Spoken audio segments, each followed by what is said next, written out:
for bringing me into the world.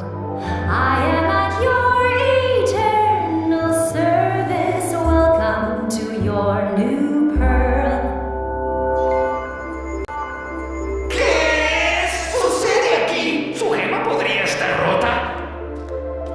Pues yo la veo bien.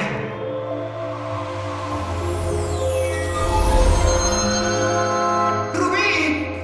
¿Estás bien? ¿Ah? ¿Quién eres? No eres mi misión. ¿Me vendría bien una explicación? Permíteme ayudar.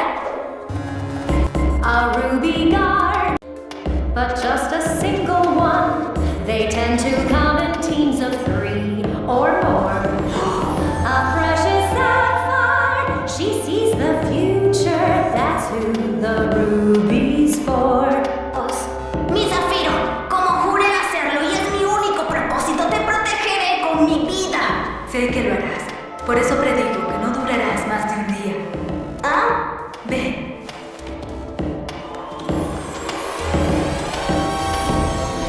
¡Amatista! Hola, ¿Amatista? Hola, ¿Amatista? ¿Qué? No, tú eres Amatista. ¿Qué? No, tú eres Amatista. You must be right. This is an amethyst, except an amethyst is big and strong. This one is not the best example. Something is clearly wrong. Sí, es obvio que algo está muy mal.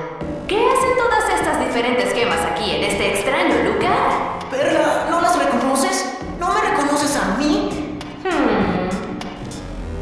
Bueno, ciertamente reconozco a mi Greg Universe. ¡Oh, no! En cuanto a ti,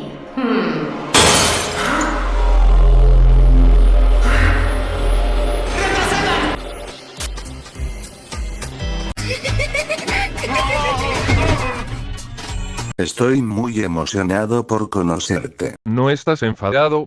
Enfadado. ¿Por qué estaría enfadado con mi mejor amigo?